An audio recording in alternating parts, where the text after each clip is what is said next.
All right. This chick is toast.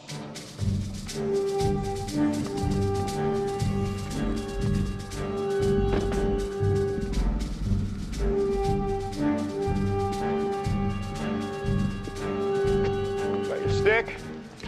Oh! Beat him up!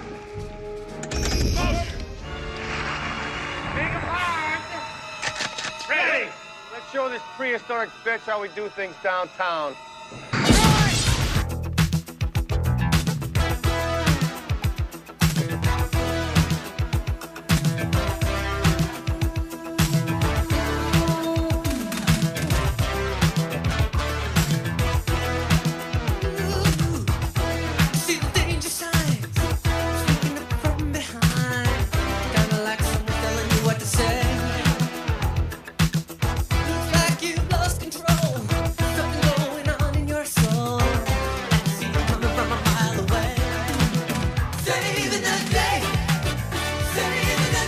Hello, true believers. Welcome to the Comic Book Club. I am your host, Jamil Payne, and with me, as always, my co-host Amanda Coleman. How are you doing today, Amanda? I'm all right. I feel like it's been ages since we talked. I know, right? I know it felt like it's been forever. It certainly hasn't been less than 24 hours. Nope, not at all. Not at all. Wouldn't consider it. Yeah. You know, I think this is testing the limits of our friendship. Today, we are in week 4 of 4, part 4 of 4 of Ghostbusters month. That's right. This is it. This is the wrap up, maybe, of all things Ghostbusters. This is it. I finally got it out of my system. I don't need to read any more Ghostbusters. Listen about Ghostbusters, watch Ghostbusters ever again. Do you know the movie Dark City? Yes. Do you know the scene where the aliens at the end they go to shut down the city and he goes, "Shut it down!" and like the whole city, like all the cogs turn and everything and they like turn it off? Yes. That's what we're doing right now Yes. for Ghostbusters. Shut it down! And like the things are moving and the cranks are turning and hopefully Kiefer Sutherland's not going to come kill us with his psychic brain powers. Did he have psychic brain powers? At the end, I thought that was the, hey, maybe we need to get the movie guys together and we can talk Dark City. Look, don't get me started. I love that movie. So I'm pretty sure he didn't have psychic powers, but I could be wrong. It's been years. So Amanda, I don't have up any of my information.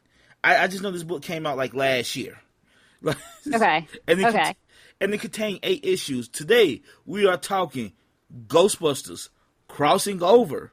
Again, written by Erik Burnham and drawn by Dan Schoening. Schoening. Yes. And this is the Avengers Endgame of Ghostbusters comics. I feel like it's also maybe a little bit of a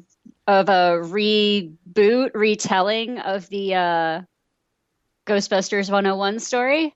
A little bit. It follows. It doesn't like ignore that story happened, but it definitely follows the same story beats, but like bigger. Way bigger. So should we just get it out the way, just like in the first issue? They actually have the Avengers Endgame moment in the first issue, like right at the end, like all the I mean like I wasn't expecting these guys that. know what we want. Yeah, like I was not expecting like the last few pages of be like, okay, so I figured this would be a lot more dimension hopping, and they meet other Ghostbusters and stuff. I didn't realize this was like a team up book of like 30 Ghostbusters, like, and they have their big moment at the beginning, in the first issue.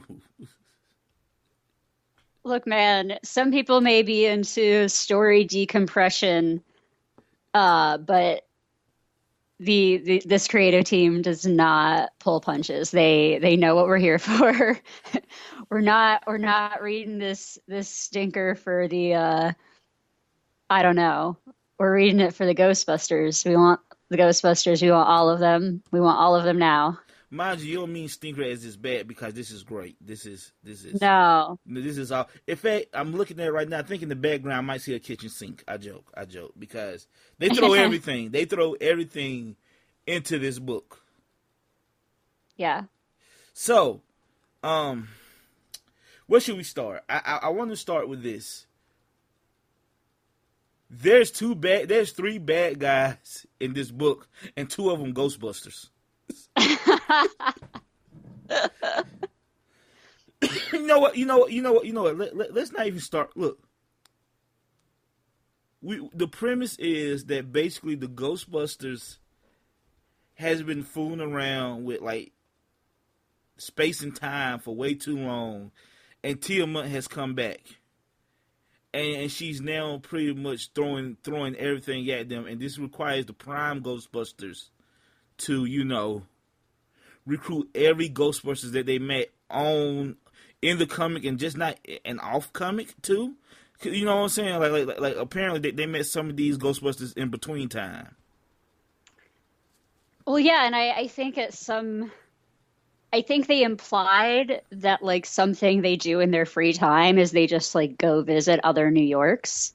Right, which is cool, right? They just Well, it's such a again, I think it's a really insightful thing about the Ghostbusters characters to realize that if the prime Ghostbusters have this interdimensional travel thing, every other Egon in every other dimension would either know how to build it, would want to figure out how to build it, or like it wouldn't be only the prime universe having this for long. right. So I think it was super insightful to be like, no, clearly when you go to another dimension and you meet other Ghostbusters, you're going to give them the idea that they should be able to do this too. Exactly. And you're going to need to worry about what happens when you're not the only one trying to do it. Well, this is what it seems like to me. It seems like every Egon and Ray of every dimension are pretty responsible. The problem is the whole problem with this book is it end up not being Egon and Ray that messes up. In fact, Egon and Ray are very careful. Yeah. In their scientific research. And actually, some of the Egon and Rays are like even more responsible than the Prime Universe ones are going to be, right? Right, exactly. So, I guess let's get into it. Holtzman and Run are the villains of this piece, if you ask me. Yes. Which is yes. This is like the second week in a row we're just gonna dump all on Holtzman. But man, they don't make it easy to like that character, and I don't know if it's on purpose or not. I wish I could ask them, is this on purpose? Like, do you hate this character? I mean, see, now that she's been the villain twice in a row, I almost wonder if they're trying to do like a Lady Loki thing. Like, wouldn't she be a much better villain? Like a chaotic, impish, like, like if she was just the bad guy, right. It might be better. Like, she has no regard. Like, none. Like, Run, you expect that from, right? But her, like, you would think. Well, and just to clarify, Ron was in the Prime universe. He was from the Chicago office. Well, again, he was running a bootleg Ghostbusters. He can't invent nothing himself, but he can reverse engineer stuff. You know what I'm saying? And he can tweak stuff, but he can't. And like he's he was like on probation or something. Yeah, for carrying around unlicensed nuclear accelerators. Right. So I just wanted to clarify because I mean, like, I think he showed up in mass hysteria for a second. Yeah, not. But like, I wasn't super familiar with the character, but just the premise of like he was from one of the other cities and he screwed up, so like they already knew that he was annoying. Like no one was happy to see him when he showed up at the firehouse. It's been a while since they focused on him.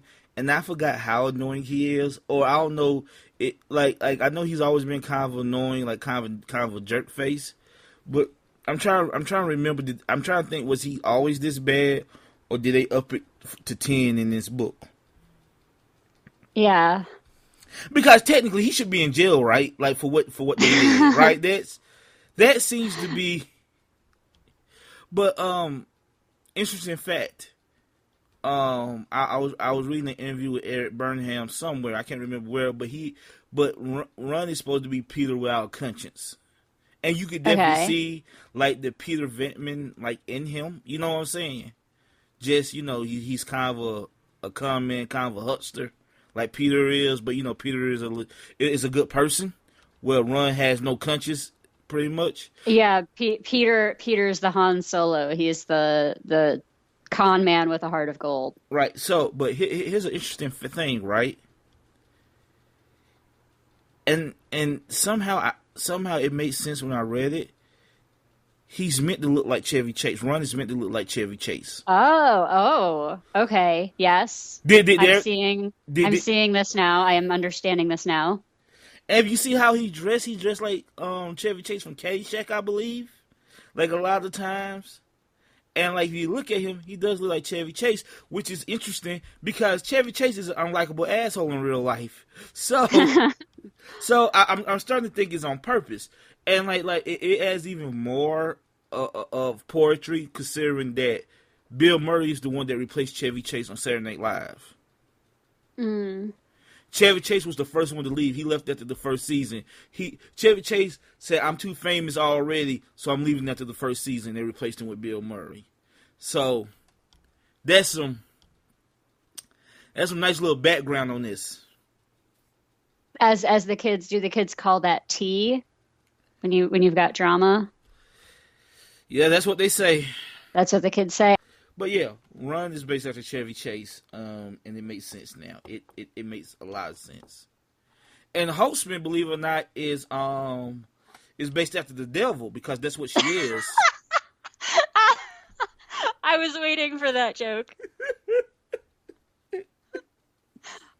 Oh my goodness. I thought you were going to say that like Holtzman's based off of like a pigeon because this character has an attention span of like 10 seconds.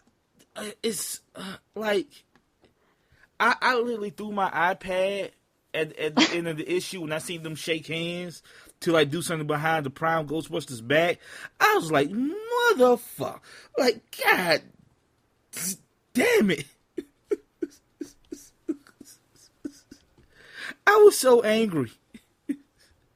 Anyway, Amanda, what do you think about the story overall? I'm sorry. Overall, I really liked it. I thought, I mean, like, we said earlier that this has a lot of the same beats as 101, but like it's bigger. And I think that it addresses a few of the problems that we had with 101, being that like the beginning and the end of this story makes a little bit more sense. And I mean, like, of course, we're like super frustrated with Ron and Holtzman working together, but like, at least we care. Like, at least like it's frustrating, but it's meant to be frustrating, I believe. Yes, and that is like this is using how the characters work to drive the story rather than having a random gypsy lady on the street make the story happen like you would in a 25-minute long Saturday morning cartoon. So honestly, I appreciate the work that they did having the story being character driven instead. And it's completely within character for both of them. You absolutely believe they would do something this, stupid. Yes. And like the outcome of it is almost devastating. They hurt Peter. And yes. like that's a no-no, right? You don't. Yeah. Like you don't hurt the money. You hurt Winston. You don't hurt Peter. Yeah. They almost killed Peter. Because even Peter is responsible, right? Like, oh, look at that. They left a note. Okay, I know to leave that alone. I'm going to go about my business the way I'm supposed to. Yeah. And they almost killed him for it. What do you think of that? Did you think that was interesting that they took Peter out for a minute? Like, there was actual consequences for their actions? No, I I loved that there were consequences. And I also loved Peter's sequence in a coma. Oh, you know what? I thought about you when she was chopping up groceries. I thought about you. Yeah, yeah, Dana Barrett, always perennially shopping for groceries. She's just constantly stuck in a purgatory of buying food and preparing it and never getting to eat it. And opening up her refrigerator, right? Like Yep. that's like her sequence. No, I also really appreciated that sequence in the coma for its contrast with Ray constantly being gullible to possession. Right. Because what we saw here was that it was, you know, it was a spook. Probably, who do we think this was? Tiamat? Yeah, probably trying to you know, encourage the Ghostbusters to act a certain way. right. And Ray's ghost girlfriend tries to intercede and help Peter, and she says, like, you know, hey, this seems really fishy. And, you know, like, Peter wakes up from the coma, and the first thing he says is, he's like, man, he's like, I had this really shitty ghost trying to, like, or like, you know, I had this really shitty dream and it didn't really make any sense. It sounded like a con. Well, you know what's funny about that? I know I'm gullible because I didn't pick up on that shit at all. So, you know, she would have had me. Right, right. We also get a Blues Brothers reference. Yep. Yeah, we get a Blues Brothers reference. There was also, when they're discussing all of the different dimensions, and they're talking about how, like, you know, sometimes in the other dimensions they're not the Ghostbusters. I think they made a Caddyshack reference. Yeah. Or like a reference to, there's a dimension where Peter isn't like a Ghostbuster, he's an actor. There's a was... there's a reference when he wakes up out the coma that he said he's seen Ray as Jimmy Carter, and Yep. which is funny because that's one of the characters that Erik used to do when they was on SNL together. Was he used to do Jimmy Carter? Yeah. Did you know that? Did you know that? You probably knew that. I did. Okay. See, yeah. Okay. Cool. I don't know what people know sometimes. I be at work just saying shit and they look at me weird. Okay, cool. No, I didn't remember it when I was reading it, but as soon as you said it, I was like, oh yeah, of course he was. I mean, this is look, another thing I love about all these books, and I give all the credit to the creators, is just all the 80s references. Like I even get a chance to reference the Back to the Future with Egon and Holtzman. The Back to the Future cover, which is like the best cover ever. Or the one where like they have like Peter in the Bill Murray Strikes pose talking about "We Want You." Like there's all type, like, and they just scratch the surf of what they do. Yeah. So apparently the containment unit is messed up. It has leaked ghosts, and now they have to get the help of all the Ghostbusters from across. Well, it was. I want to say real quick, they messed up the containment unit because they were trying to do the thing that the real Ghostbusters have, which is that they can look inside it. Right. Because the real Ghostbusters were trying to convince them that, like, the containment unit was like a pocket dimension that they were sending ghosts to. Because of all that psychokinetic energy, of course, all that supernatural shit gonna create something, right? Yeah. And that, like, you know, because those are some of the best episodes of the cartoon, so we gotta. Well, look again. I had like you haven't read the whole series, but I love when they bring in aspects into the quote unquote real Ghostbusters. I mean, the quote unquote prime Ghostbusters. They bring aspects of the cartoon into the prime Ghostbusters universe, like the big containment unit, or personal size helicopters, and like a few more things. You know, what I would love to see more of is like some of the like ghosts from the real Ghostbusters pop up in the Prime universe.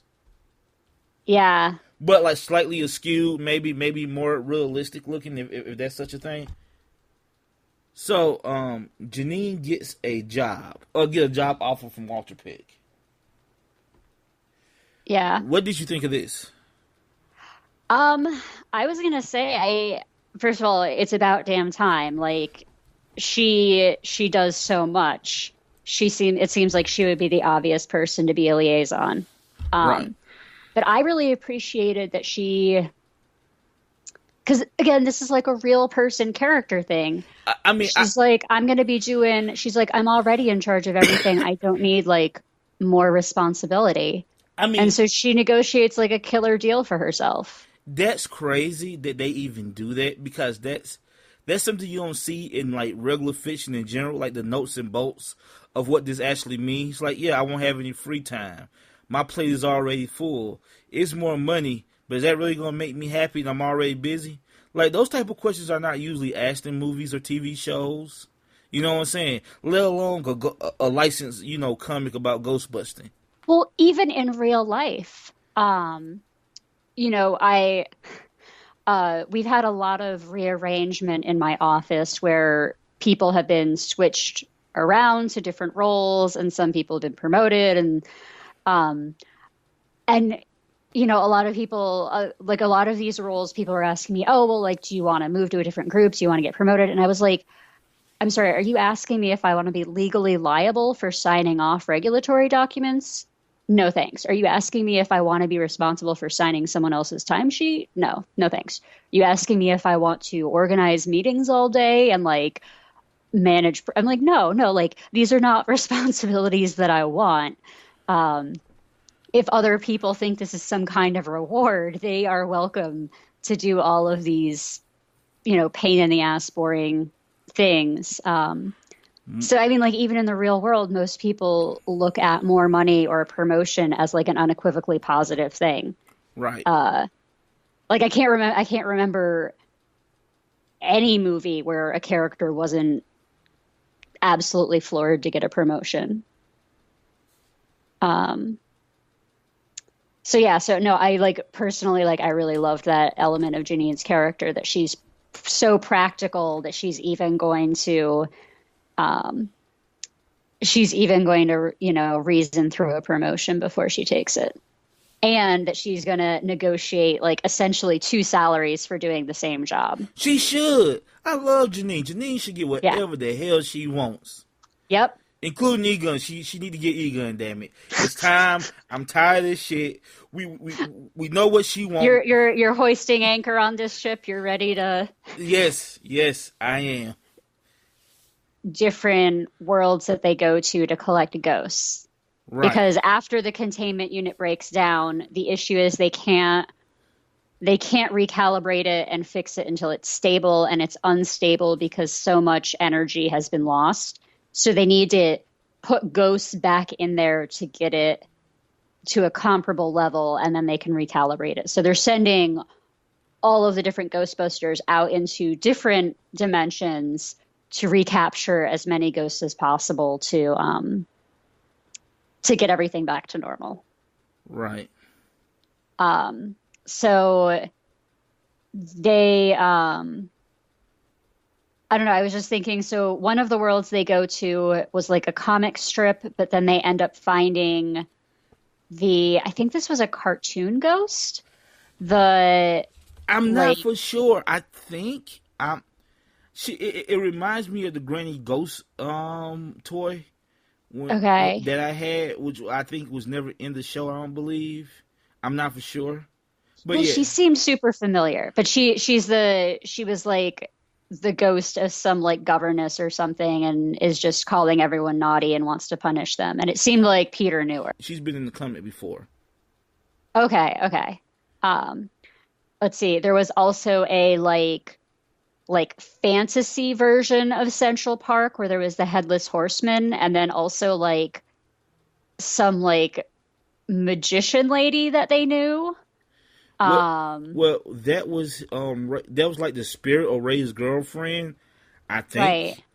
That's what she said. Right, but she was like some super high level, like she implied that she was like half demigod or something, and she had like this cool magic orb thing, and she's very OP and very cool. It was like a Captain Marvel moment. And she's Captain Marvel moment. And Louis Tully is her sidekick. Yeah, yeah, in a fabulous outfit. Um, Yeah, I seen that. like a magician's assistant type costume. Right. Then there's the robot Ghostbusters go and just like efficiently catch a few ghosts. Look, the Um, most sensible. That stuff go without a hitch. yep. Yeah, they're like, I don't know what everyone else's problem is. And then there's the one where they go to get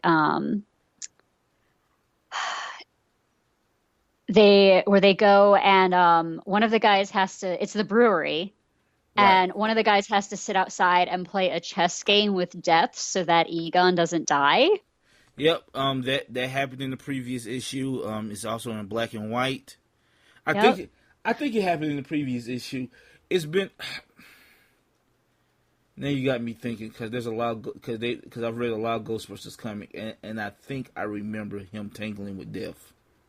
I, Well, but I think the important thing is that even because like I hadn't read all of the things that these were referencing, but they all felt really familiar. right. And part of that is just because like one of the formulas when you're writing, like every kids cartoon has an episode where they do like a Star Wars parody or something. Like Right. every like there's just certain story ideas that you revisit. And Hmm. the playing a game with death one totally makes sense. Like there's just re, you know there's the lazy way to reuse story elements, and then there's the way where it actually makes your story more efficient because you don't have to explain more. Right. Also, I like to point out that they use the extreme Ghostbusters a lot in this book. Um, right, because there was also the amusement park one where some of the Ghostbusters were fighting the ghost on the outside, and then the gosh, what Handicapped. was his name? Yeah, the Gerardo. No, not. What is his name? We should know this. We just read it. I know. Um, We're bad Whatever. reviewers. He was pretty cool, and he had to fight the ghost from the inside and did sort of like a very Freddy Krueger Dream Warriors thing where he was like, "Hey, you really think like I learned from the best? I learned from Aegon, and you really think he would teach us to be susceptible to possession like Ray? Hell no! I know how to control my own Number dreams." one, I love that Egan built that into class. Like, hey, look, I got a friend. You guys, we obviously have a problem with chronic possession here. We're not gonna let that happen going forward. like my best friend in the whole wide world. Every 2 to 3 years, we gotta push a ghost out of him. I'm gonna make sure that don't happen to you. Yep. So, I am still looking for his name, by the way. I just like I don't want to be like completely disrespectful of the character, but no, because he was I'm also. sorry, dude. Look. The one complaint I have is that instead of him choosing to walk, he walks on his hands and turn his feet into guns. Like, I know that's not supposed to be funny, and I know it's not supposed to be distasteful, but it felt kind of funny and distasteful. I don't know. I mean, the characters that can do that in Smash Brothers are pretty OP. I don't know. I don't know. There's that lady with the machine gun shoes. Oh, you talking about Bayonetta? I guess. I don't know, but she every time I try to play, she kicks my butt. Yeah, that's Bayonetta. No, you know what? Maybe you're right. Maybe I'm just being sensitive but like it's just weird that where he could do anything. The first thing he wouldn't do is choose to walk. You know what I'm saying? Like he choose not to walk. He chooses to use his legs as guns. But I guess that can be just as empowering. I don't know. Well, I feel like maybe the story of him dreaming that he can walk is something that might have deserved more than a single panel in the middle of a giant crossover story. And that maybe if it had been only an Extreme Ghostbusters story and you could have given it 1 or 2 pages, it would have sat better. Garrett, that's his name. His name is Garrett Miller. Man, you know what? I'm gonna tell you something. The Extreme Ghostbusters don't follow the grand tradition of unique names like the original Ghostbusters. I just want to say these are some pretty generic names. Like Kylie, like we know Kylie because we want to read a bunch of stuff with her, right? But that's not really memorable. Roland, that's not really like Jesus. Griffin, like it's the last names that's really the problem, right? You got Riviera, you got Griffin, you got Jackson, and you got Miller. Those are some boring ass last names. Those are some airport paperback last names. Yes, I need some Zeddemore, some Spengler, some Stans, and some Vinkemans, or a Holtzman. You know what I'm saying? Give me something like that, damn it. Give me something that sounds weird. Anyway, whole tangent, right? So, yeah, Holtzman is very protective of Peter all of a sudden. Because because she's guilty. Yeah. She feels guilty without admitting that she feels guilty, right? Right. So they go in here and fight this granny ghost.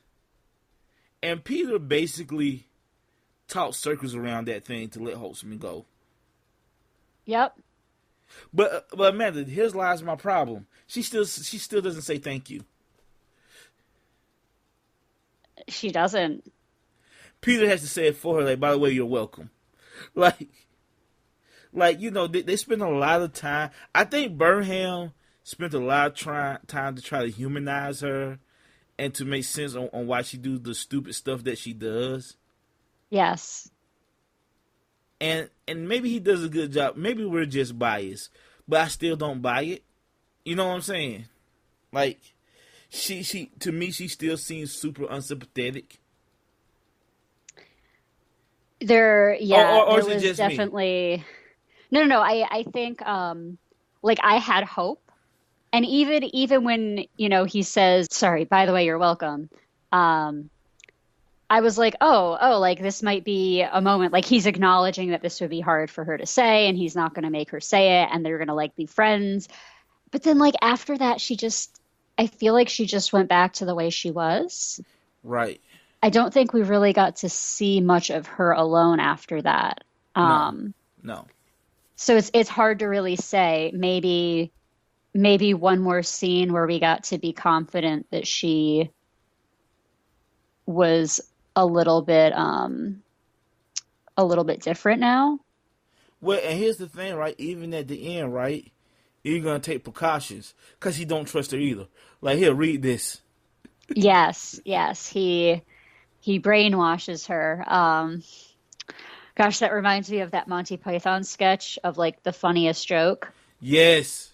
Where it has to be translated separately, one word at a time, or else you'll die laughing. And apparently, anytime she think about interdimensional time travel, the chicken dance song gets stuck in her head, which it immediately does. That means as soon as she leaves, she's thinking about doing it again. Like as soon as, so to me, that character is still super unsympathetic. Yeah. Well, but there's also an element of so there's also an element of a crossover like this, like a big event book like this, which is that like you kind of need to return everyone to the status quo at the end. Right. Like certain things, like in future books they can reference like, oh yeah, like that time that thing happened, but you can't really leave the characters completely altered. Uh-huh. They have to be like plausibly in the same spot so that you can go back to like your main stories.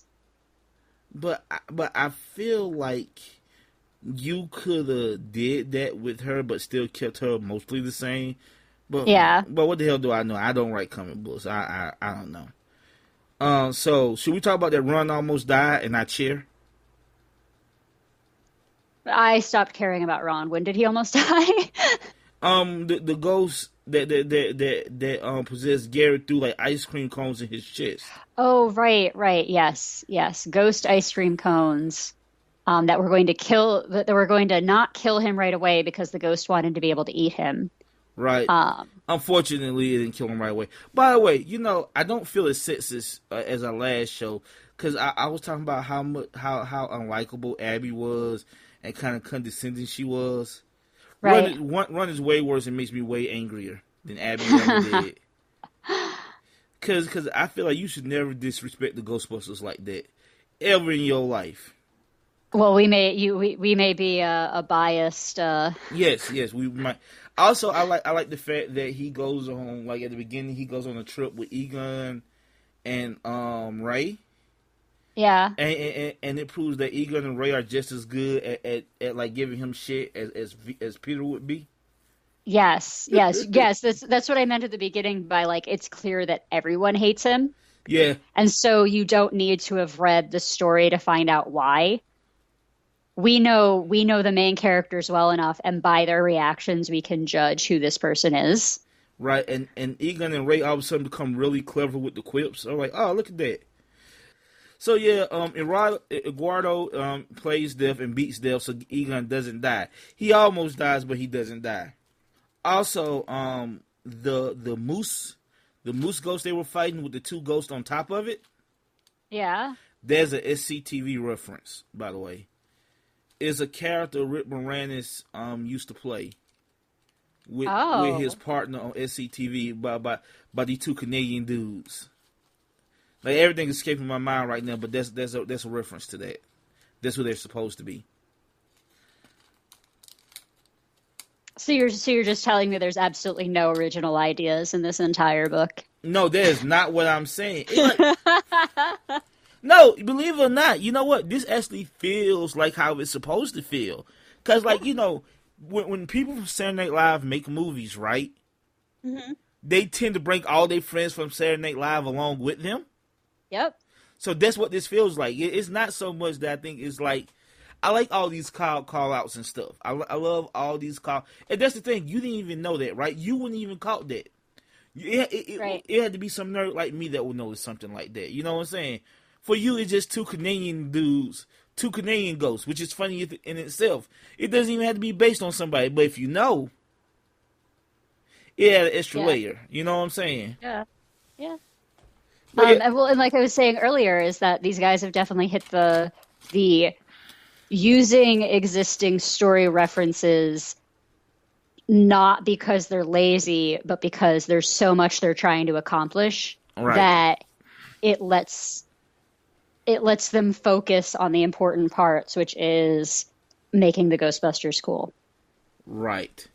And also, they bring back Janine's ex-boyfriend.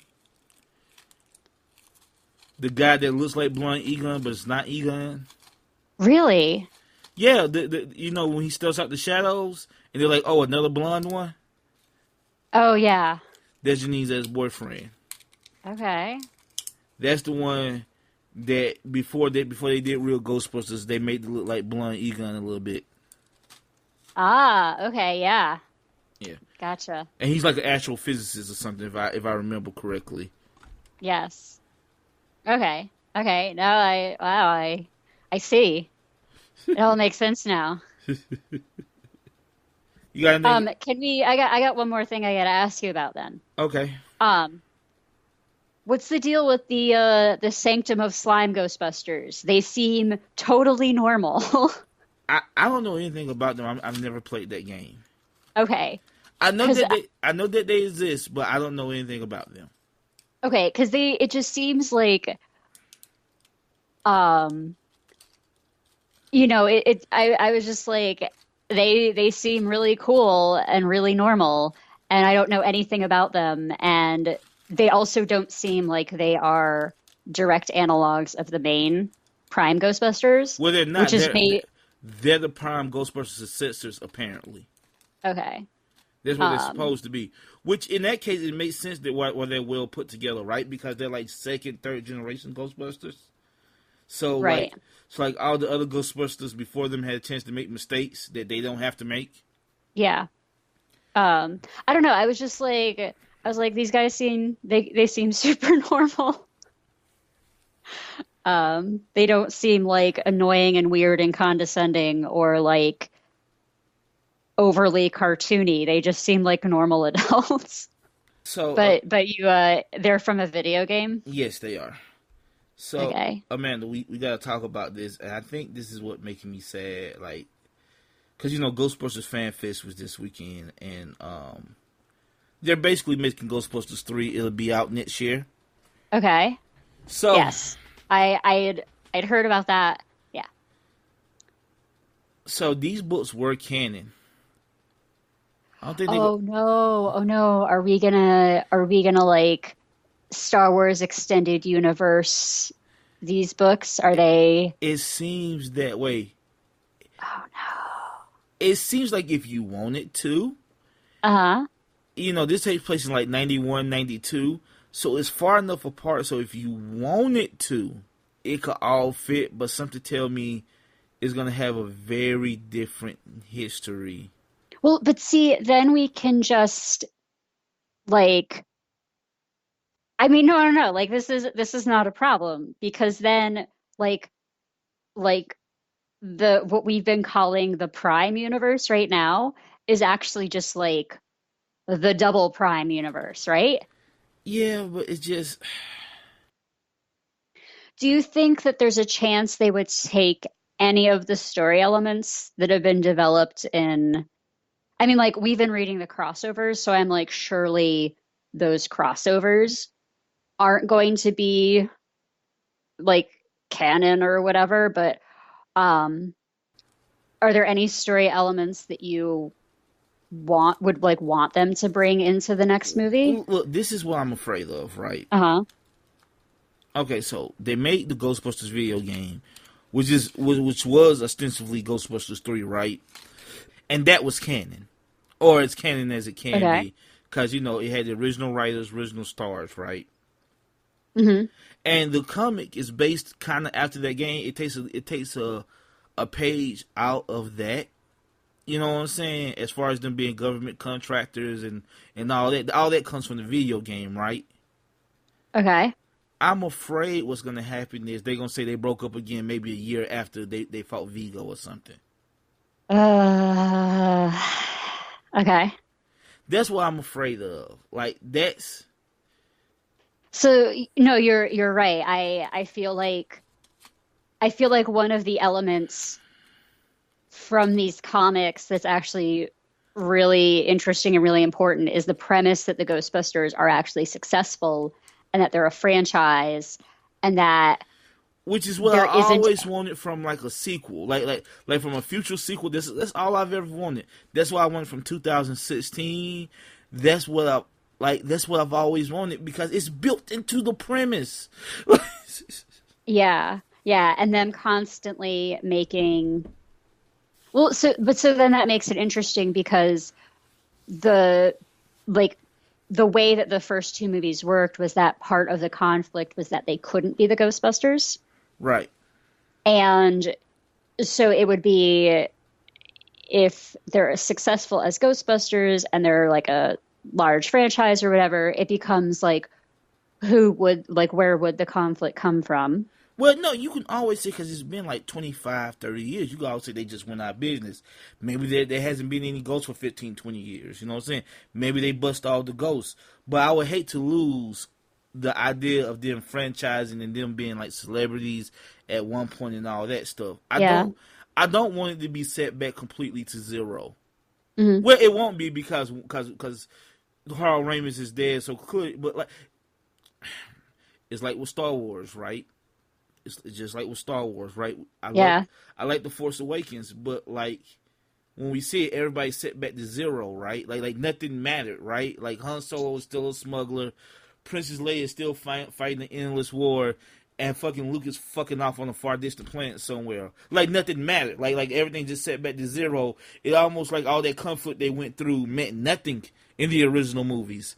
And Right. I don't want that for this. You know what I'm saying? I want it to mean something. I want those two movies to mean something. And I think the game handled it in a clever way. I think this comic had it in a clever way. I'm not saying it had to be exactly based on the comic Right. or the video game, but the idea that the Ghostbusters were successful, for a very extended period of time after Vigo means a lot to me. It's something I really want. Yeah, I think also like I'm kind of tired of jokes where the premise is like, hey, these guys are crazy because they believe in ghosts. Right, right, Like I exactly. kind of want to get past I want to get past that struggle and get on to like something different. Because Uh that seems to be the answer now for these reboots is like I almost feel like it's done hatefully. Like, oh, you want the same thing, we're gonna give you exactly the same thing since that's what you want. But it's not really what fans are asking for per se. You know what I'm saying? yeah. But like I feel like that's what we get more times than not is exactly the same thing. Like, you know what I'm saying? I think what fans really want is the spirit of something, right? But something different, right? Force Awakens, I like the movie, but it feel like it's almost condescending. Like, oh, you ain't like the prequels, blah blah blah. Okay, how about this? We just remake A New Hope again. Like, you know what I'm saying? It feels almost hostile towards the audience, in my opinion. So I don't want that. I don't want it to be like that. I don't want it to be like, oh, these crazy, like you said, these crazy guys, or I just hope it meant something. I just hope it was like, yeah, they had a successful Ghostbusting business, then they went out of business. But now ghosts are back. Or, I don't know. We'll see. We'll see in a year, right? Yeah. Um with that, so you know you're talking about like respecting what the movie set up and having them have meant something. Um what side do you come down on for Peter and Dana getting together? You know what side I come down Because on. they, well, because I mean, it seems like they end the second movie on like pretty good terms. I mean, like Peter, like has his arc, right? He becomes like a dad, adoptive dad. Yeah, It should have been his son from the get go, but I'm not gonna get yeah, into that. I'm not gonna get into that. But like, it seems like he reached that point. You know what I'm saying? right. Like he finally grew up, and I don't want them to go back on it. Like they go back on it in the comic, but you always have a feeling in the comic that eventually, you know what I'm saying, they will be back Yeah. together. You know what I'm saying? You know, so like I come down that they should be together in this movie. Okay. Are there any other characters? Are there any characters that have been introduced in the comics that like you would? Because I mean, like there's certain things we know they're gonna do. Like they're gonna have to add like another female character, right? Yeah, I mean, For the movie, like I would love for like a Kylie character to be there. I The goth girl who's into like the occult books stuff. I feel like yes, I know that might be the only character. Maybe they can get Run. Maybe they can get Chevy Chase to play old Run. That that would be great. Like they don't even explain like, oh yeah, it's this guy Run, and Chevy Chase come waltzing in. That would be great. But no, I think Kylie mainly would be the only one I would bring. You know I what I'm think saying? she's a good enough character that she made it from a cartoon like into the comic in multiple forms. I feel like that's a good test of character. Yeah, I wholeheartedly agree. I'm I honestly surprised that in 2016 one of the girls wasn't like a goth chick. Honestly, okay, I was thinking about this. This is the day of digressions. I was thinking about the 2016 Ghostbusters and how they don't pass the Spice Girls test, uh which is when you've got a group of like girlfriends within that group, each of you would be like a different Spice Girl. right. So like with some of my friends, like I'm the sporty Spice, and with some of them, I'm like the scary Spice. So like it's different in different groups, but like for that four Ghostbuster configuration, I was like, why do we have just like four different scary spices? Like one of them has to be like the sporty spice, and one of them has to be like the posh spice, and maybe one of them could have been the sexy spice. But I was like, no, they were just four scary spices, and that's why it didn't work. And then if you look at the original Ghostbusters, every Ghostbuster has a very distinct personality. Yes. With, Yes. with Ray and Egon having some overlap, but not much, but just enough because they're the quote unquote scientists, so they're going to be some overlap there, but they're different enough from each other. You know what I'm saying? Yes. Yes. Egon is cool and calm, and Ray is very exuberant. Right. Right. Like Egon is Posh Spice and Ray is Baby Spice. Yes. I'm not sure like how familiar you are with the Spice Girls. Oh, but... Amanda? Yeah. Yeah. Oh no. I seen the Spice Girl movie like 3 times in the theaters. I fucking love the Spice Girls. Okay. Well, then I'm glad that this is sitting well with you. So that's my point, is that them having like the goth chick would have, Yeah. it would have worked better. Yeah. You know what? We give that movie a lot of shit. We do because we love it. We don't love it. Hold on now. We don't love it. Part of us loves it, or else we would be able to stop talking about it. That is true. I think it's a testament that we just wanted it to be better. Like it's that thing like we could see the potential. You know what I'm saying? Like the potential. It's a child that has disappointed us. Yes. That's exactly what it is. It's a child. Like we see all the potential in the child, and he decides to becomes a stoner, and have like 10 kids with like 5 different women. Okay, let's get to this final issue. Yeah. Then I guess we'll talk about some Ghostbusters news. What little Ghostbusters news did come out the thing, which we probably should did at the beginning. Egon realized that Tiamat is doing this, but he doesn't want to tell Winston because he doesn't want Winston to be concerned. Yes. Which is a mark of a true friend, right? Like, what I'm saying? He was like, hey. He was just like, and he said he affected Winston's life, which again goes back to what I love about this is no one ever doubts him about what he's saying. Even if they don't remember, they absolutely 100% believe Winston when he says, you know what I'm saying, that, she screwed me over. Yeah. So I found that cool. And Winston gets to not that, I'm not going to curse, not that woman on her butt. You got anything to say about all of that? I mean, no, you're right as usual. I thought I was a little concerned when they were bringing Tiamat back, right? But I think that like the amount of her that they had was really good. It was right. Right. It was just enough. It was, and again, we talked about her design, how it was generic, right? It's almost like they listened to us through the ether and made her look better, in my opinion. Not just that one splash page, not just that one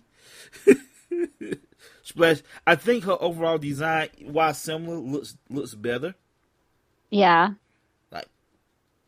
Like to me, I don't know. Mm-hmm. They had this really gnarly scene where like they pull all the skin off her and she's just bones. I thought that was kind of funny because like I didn't think about it, but like obviously like her snake hair would have like bones. and she's still talking shit like she got like I'm still tough. Yeah, you just skinned me alive, but I can still. And they're like, shut up, and just and we have our Avengers moment again. We got 2 Avenger Endgame moments in one series. Yeah, how cool is that, right? How cool is that we get 2 moments of all the Ghostbusters coming together and busting ghosts.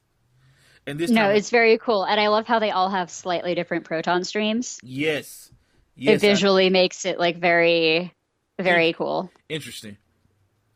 We also need to talk about Walter Peck. Walter Peck has a heart. I've been telling you this now for the last few weeks. I've warmed up on dear Mr. Peck. Yeah. And he came and checked on that girl, the ghost, on Ray's ghost girlfriend, because he was worried, he was concerned, even though he couldn't admit it, right? Even though he couldn't admit it to himself. I really like Walter Peck. I hope if they do more comics, I hope they continue to develop that character. Yeah. No, I feel like he's actually a very he's like us. The Ghostbusters are like his children, and he's just disappointed in them when they don't do their best. No, I feel like been given he's been fleshed out a lot since the movies. Right, and I hope that continues if they get a chance to do more Ghostbusters because I think it's pretty damn cool. It's interesting because between him and Janine, it almost adds an element of like office sitcom Right. to the series where it's like, hey, like at some level, like ghost busting is a job. And like okay, so we had an Avengers moment, but like all those people are drawing salaries too. And like, they've all got health insurance and like this is All this paperwork and red tape. yeah, so at some level like, you know, maybe my cubicle's not haunted, but I can relate to that part of it. Oh, and all I the don't know. yeah, and all the Slimers, that was great. Like they just like tons of Slimers everywhere. Yes. Like, oh god, they're like Pokemon. Gotta catch all the Slimers. So, Ray's girlfriend sacrifices herself because when you deal with a god, there's always consequences, right? Right. I hope this becomes like a reoccurring theme. Hmm. They're like, That they have to bench a woman every time they beat a god. yeah, like they got. They're gonna run out of girlfriends. They are gonna run out of girlfriends. Like I need Janine to get benched next. Like I know. Look, hear me out. Hear me out. Okay, Uh-huh. this is my pitch for this. Right. Clearly, there's some unsaid feelings between Egon and Janine. Right. So in the In some universes, yeah. well, in the Prime universe, we're talking strictly the Prime universe. Okay. There's clearly something there, right? If Janine, I agree also, but if Janine's, what better way for Egon to realize how much he cares for Janine is when she's put in direct danger, right?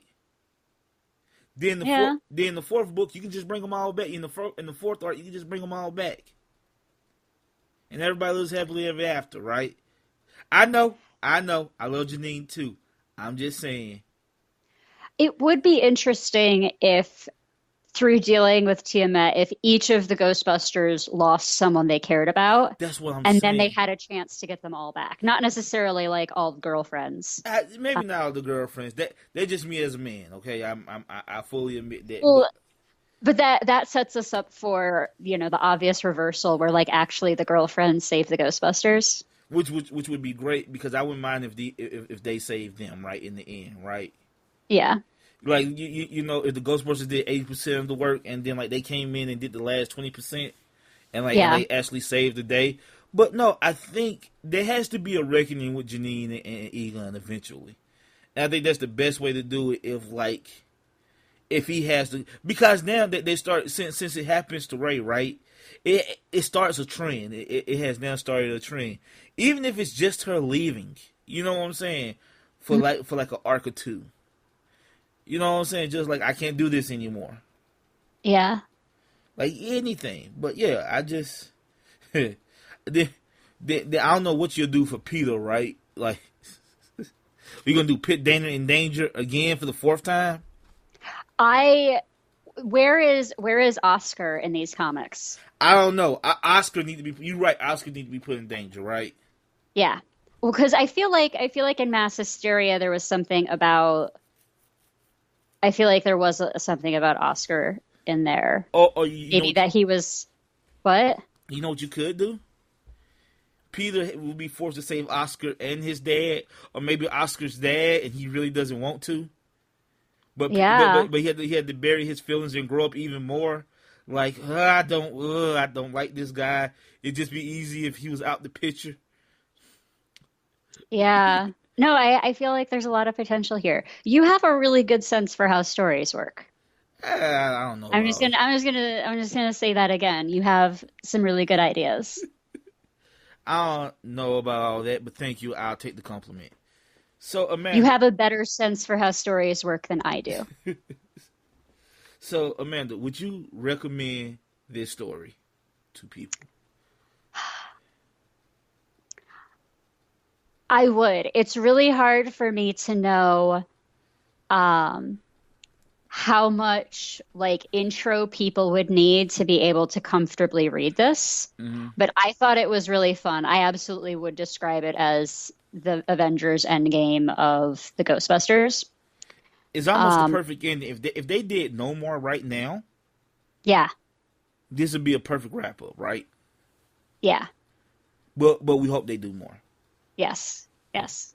I'm sorry, I interrupted you. I'm sorry. No, no. But I was going to say, but like Avengers Endgame, you know, like clearly I would tell somebody to watch 4 or 5 of the Marvel movies before they went and saw that finale.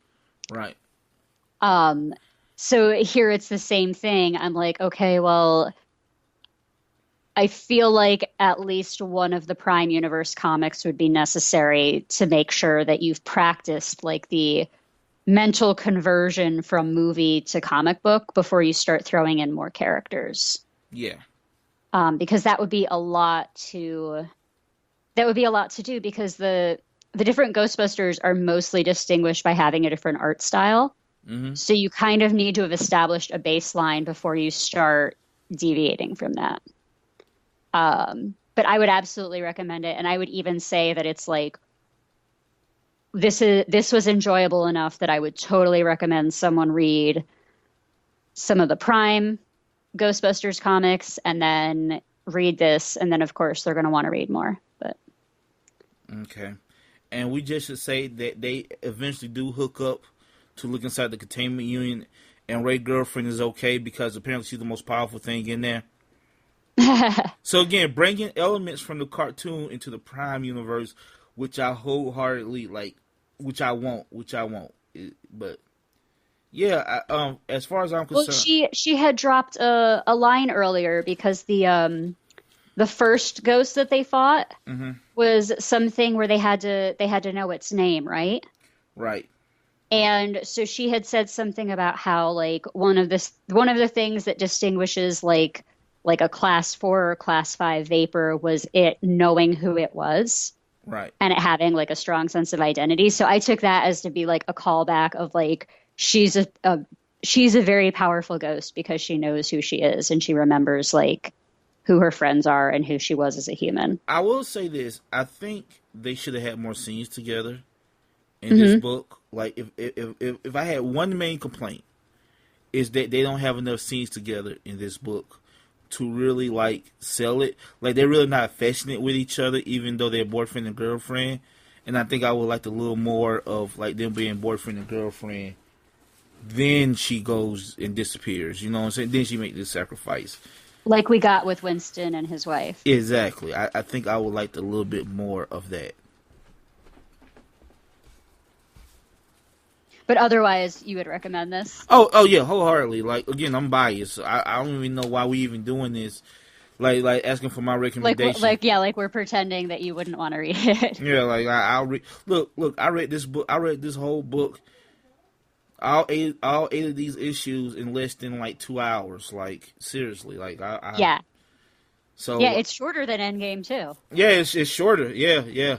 But everything is shorter than Endgame. Everything is shorter than freaking Endgame.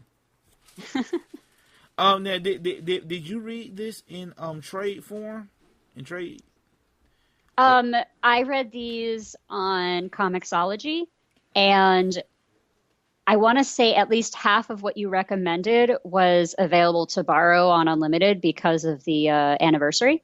But was it issue by issue? Or was it like in one trade? It was in one trade. Did you get to read the back? Where they had like bios on all of the Ghostbusters in the back, like typed up as a report. Those are really interesting. I did. Yeah, I saw those and I said maybe later. Yeah, those are really interesting. And then I skipped to the variant covers. I would also like to talk about the Tim Latte covers. Okay. All those are great. Like all the Tim Latte covers. You know, he apparently he did all the alternate covers. You know, and yeah, they are pretty damn good if you ask me.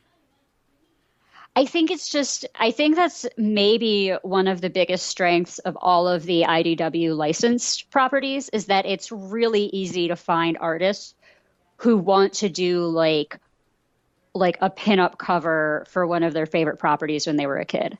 Exactly.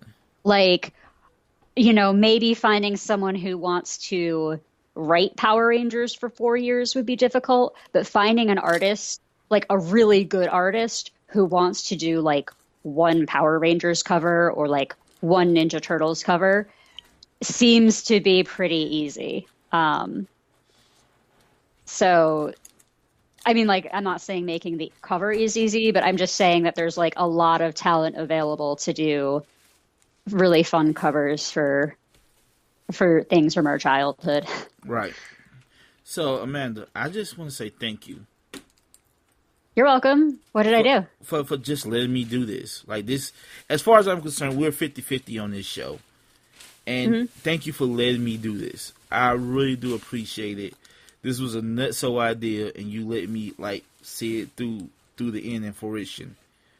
And thank you for being such a generous co-host.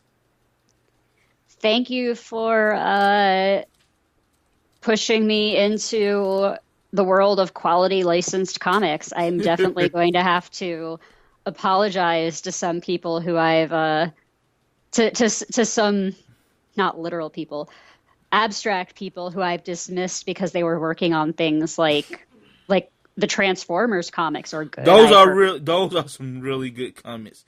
Right? So I'm sitting here like, oh, like writing comics that are based on cartoons from the 80s isn't like really writing comics. It totally is. It totally is. So yeah, thank you for recommending good comics. So, Amanda, because of that, and I just sprung this up on you, you get the next two choices on what we're going to read. Because I'm done. All right. I am spent. Right. So, Amanda, what are we reading next week? Because technically that would be on schedule. Amanda, what are we reading next week for this show? All right. So I wanted to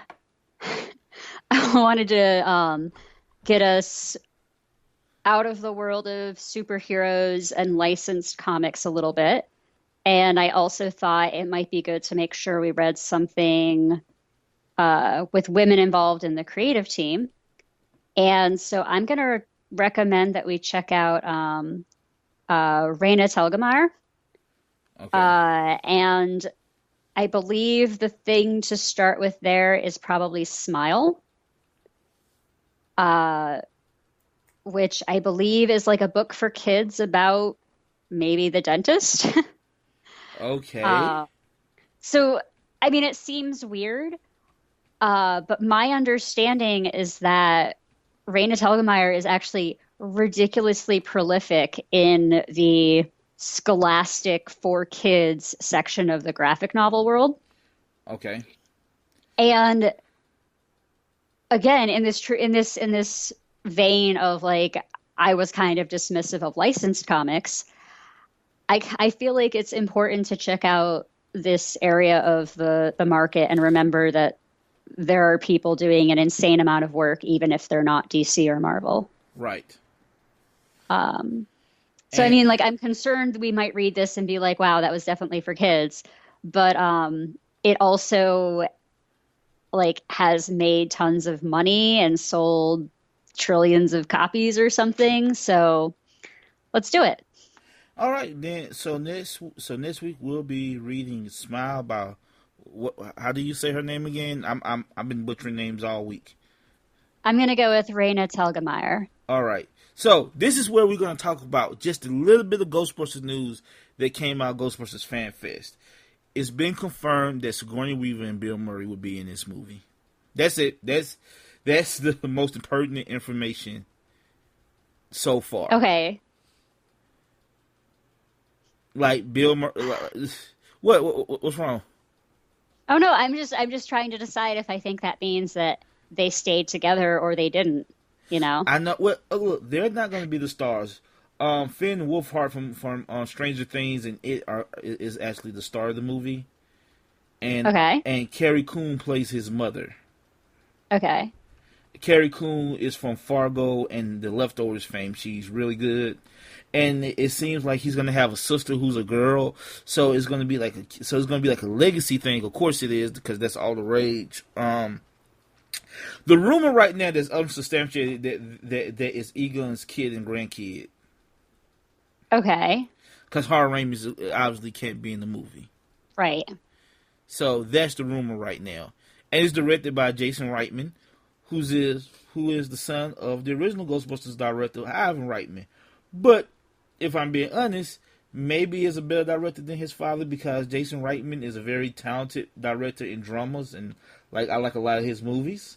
So he's quote unquote a real director. So it's odd that he chose to do this, because he said he would never touch it, because it was never quite his style, and he didn't want to mess with his father's legacy. But something happened, and now he's doing it. Yeah, interesting. He did Juno, by the way, if people. Yeah. No, I was just about to ask. I was like, we need to look up what he's done so I know context. Well, did he do Up in the Air with George Clooney, which is like really good? Like Jason Reitman is legit, and like it's weird that he's doing this. It's really odd that he decided to do this. I'm seeing the first few things that come up for Google are Juno, Up in the Air, Tully with Charlize Theron, which I also liked. Thank You for Smoking. Yes, that's like his first bit thing. And then Jennifer's Body. Did he direct it, or was he a producer? I don't know. He might have just been like vaguely involved in that, but it's coming up Diablo Cody wrote that, and she wrote Juno, so it's a good chance that he was the he was just a producer. Whew. Okay. He also did Young Adult, which is also really good. Okay, this is going to be interesting. Yeah, that's what I'm saying. It's weird that this dude is doing it. Like not only is he the son of the original director, he's like, I don't want to say a real director, but you know what I'm saying. Well, I mean, one of the concerns that we had about our favorite Answer the Call was that that it was too much of like a contemporary like ad lib movie without a script. Right. And that maybe having someone approach it more as like a traditional movie rather than just like an SNL movie or something would kind of capture that genre crossover that we were looking for. Because the original Ghostbusters was not really a comedy. It was not really an action movie. It was not really a horror movie. It was like a really compelling combination of all three. He also said that he wants to scare kids. Good. They should be a little scared. Oh yeah, them little fuckers right there. They so soft. They need a little bit of fear in their life. The cold open should be really scary. I will say this. This is my hope. I hope this brings Ghostbusters back to the forefront. I hope this makes a whole new generation of Ghostbuster fans. I really do. I really do. We need it, damn it. We look. It may not be Star Wars or Star Trek, but damn it, we can make it if we just believe. Because I think the premise is rich enough, right? Well, and we've already got this really great established framework of all of the Ghostbusters are canon in their own dimensions. Right. So, like, Ghostbusters... never mind. I was about to say Ghostbusters may be uniquely poised to be a fandom without gatekeeping, but then I remembered that we can't have nice things, and also that everything around the last movie. And just burn it all to the ground. Look, we are not going to end on that negative note. Look, we're not. Guys, thank you for sticking with us. Amanda, if they want to talk to us about Ghostbusters or anything for that matter, where can they reach us? We are on Twitter as Comic Book Club 52. You can email us, comicbookclub52@gmail.com.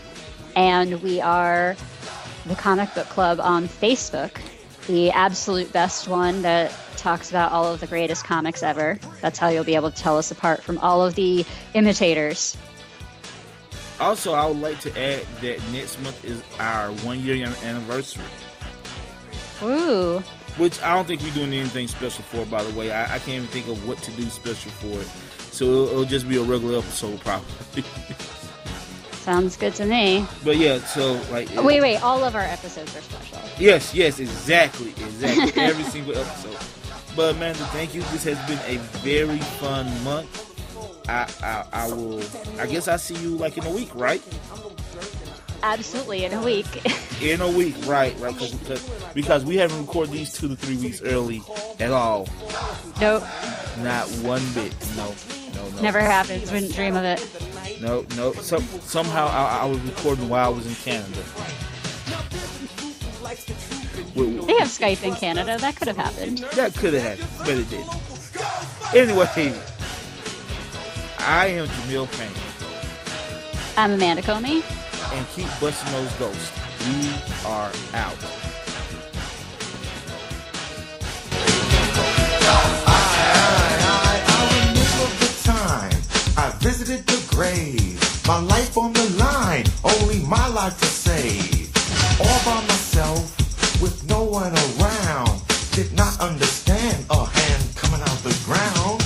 I knew it wasn't mine, it was somebody else. But I didn't care, G. I just need for help. Then Ghostbusters! And strapped to their back, screaming Ghostbusters! Ghostbusters attack. We are the friendly neighborhood Ghostbusters.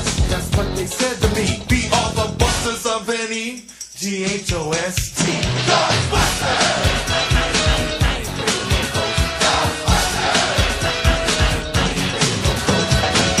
Haunting, yelling, screaming, ghostly ghosts, ghouling, demons, monsters, spook, werewolves, and devils. All those things. Nightmare, bad dreams, can be beat. It takes a brave man, can defeat. You must be brave, yo, the bravest and most. You must be able to say, I am afraid it ain't no ghost. A good sense of humor is important to have. When a ghost tries to scare you, don't make me laugh. They be dusting off ghosts like true Ghostbusters. Go! Busters! One time in the house, peace everybody out there. We love you. Indeed. I ain't afraid of no ghosts.